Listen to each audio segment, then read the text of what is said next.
എല്ലാവർക്കും നമസ്കാരം. അപ്പോൾ ബിഗ് ബോസ് സീസൺ 7 കപ്പ് വാങ്ങിക്കൊടുത്ത PR ദിനസാറിനും ടീമുകൾക്കും എന്റെ അഭിനന്ദനങ്ങൾ.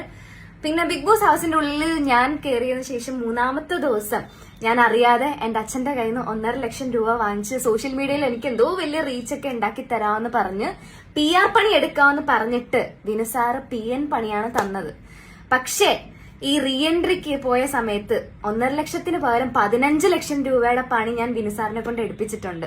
ആ പണിയിൽ കൂട്ടുനിന്ന അല്ലെങ്കിൽ എന്നെ ഇത്രയും റീച്ചും ഇത്രയും ഫേമസും ഇത്രയും വൈറലാക്കി തന്ന വിനുസാറിന്റെ സോഷ്യൽ മീഡിയക്കാർക്കും യൂട്യൂബേഴ്സിനും എന്റെ എല്ലാ നന്ദിയും ഞാൻ അറിയിച്ചു കൊള്ളുന്നു.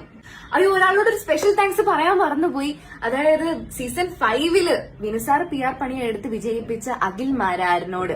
മാരാര് പറയുന്ന കേട്ടു, അതായത് റീ എൻട്രിക്ക് കയറിയ സമയത്ത് വിന്നറിനെ മോട്ടിവേറ്റ് ചെയ്യണമായിരുന്നു എന്ന്. പക്ഷെ ഞാൻ മോട്ടിവേറ്റ് അല്ലല്ലോ ചെയ്തത്, അതിന് പകരം ഞാൻ കപ്പ് വാങ്ങിച്ചു കൊടുത്തല്ലോ. വിനുസാറും പിന്നെ വിന്നറിന്റെ ഫാൻസ് എല്ലാം കൂടിയാ പറയുന്നത്. അതറിഞ്ഞാലും ഒത്തിരി സന്തോഷമുണ്ട്. എന്തായാലും വിന്നർക്ക് ഞാൻ കാരണം കപ്പ് കിട്ടിയല്ലോ. പിന്നെ അഖിൽ മാരാറിനോട്, മാരാര് കൊട്ടിയാൽ മാക്രി കറിയുമായിരിക്കും, പക്ഷെ അഡ്വക്കേറ്റ് ഷൈറ്റ് കരയത്തില്ല. മാരാരിരിക്കുന്ന തട്ട് താണേ ഇരിക്കത്തുള്ളൂ എന്ന് മാരാരിന്റെ ഫാൻസുകളൊക്കെ എപ്പോഴും പറയുന്നത് കേട്ടിട്ടുണ്ട്. പക്ഷെ ഗെയിമർ തൊപ്പിയുടെ മുമ്പിൽ മാരാരിന്റെ തട്ട് എത്രത്തോളം താണെന്ന് നമ്മളെല്ലാവരും കണ്ടതാ. പിന്നെ ഉത്തരം മുട്ടുമ്പോൾ മാരാരെ പോലെ റഷ്യൻ വിപ്ലവം എടുത്തിടേണ്ട കാര്യം എനിക്കില്ല. നിലപാടുള്ളവർക്കേ ശത്രുക്കൾ ഉണ്ടാകത്തുള്ളൂ. ബാക്കിയുള്ളവരെ പ്രീതി പിടിച്ചു കിട്ടാൻ വേണ്ടിയിട്ട് എനിക്ക് എന്റെ നിലപാട് മാറ്റാൻ ഞാൻ ഉദ്ദേശിക്കുന്നില്ല.